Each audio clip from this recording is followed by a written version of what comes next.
দেখেছো বন্ধুরা, বেগুন সুন্দরীর আজকে গায়ে হলুদ বলে কত কান্না করছে সে। আজকে বেগুন সুন্দরীর গায়ে হলুদ, আর এই তো তাদেরকে ভালো করে হলুদ মেখে নিচ্ছি। আর বড় বড় 3টা বেগুন ছিল, তোমরা দেখিয়ে নিয়েছো, সেখান থেকে 2টা নিয়ে নিয়েছি। তাদেরকে ভালো করে হলুদ মাখিয়ে তারপরে আজকে ভাজবো। তো এদিকে আজকে রান্না বান্নার জোগাড় করে নিয়েছি।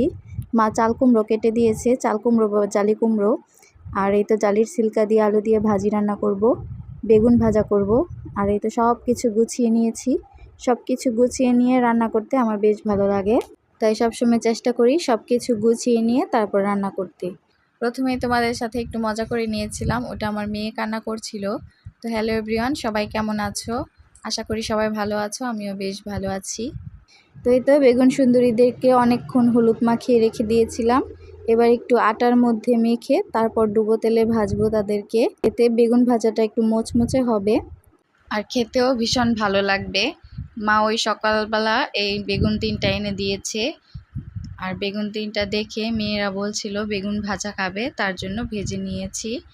আর অন্যদিকে মাছ ভাজবো, তাই মাছের গায়েও হলুদ মরিচ লবণ মাখিয়ে রেখেছি।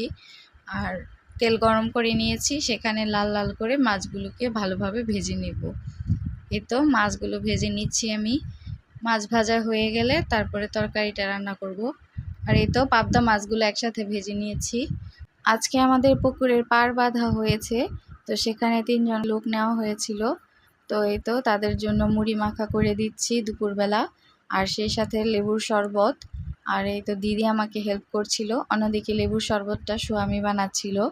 তো অন্যদিকে চুলায় রান্নাও রয়েছে, দিদি রান্নাটাও দেখছিল। এদিকে তো জালির সিলকা দিয়ে আলু দিয়ে ভাজি হয়ে গেছে, মাছ ভাজাও হয়ে গেছে, বেগুন ভাজাও হয়ে গেছে। এবার জালির তরকারি, আমরা চাল কুমড়াকে জালি বলি, তো সেটা তরকারি রান্না করব। তার জন্য ভালোভাবে মশলাটাকে কষিয়ে নিয়েছি, আর মশলা থেকে তেল ছেড়ে দিয়েছে। এখন কিছু আলু দিয়ে দিব, আলুটাকে আগে ভালো করে কষিয়ে তারপর জালিটাকে দিয়ে দিব। জালিটাকে একটু কষিয়ে তারপরে ঝোল দিয়ে দিব। এদিকে মেয়েটা কান্না করছিল, সে ঘুমাবে, তাই তার মর্জি শুরু হয়ে গেছে, তাই তাকে ঘুম পাড়ানোর জন্য নিয়ে গেছি। আর দিদি তরকারিটার মধ্যে এই তো ঝোল দিয়ে দিয়েছে জালিটাকে ভালো করে কষিয়ে। আর এই তো পরে এসে আমি মাছ দিয়ে দিয়েছিলাম, সাথে একটু ভাজার জিরা গুঁড়োও দিয়ে দিয়েছিলাম।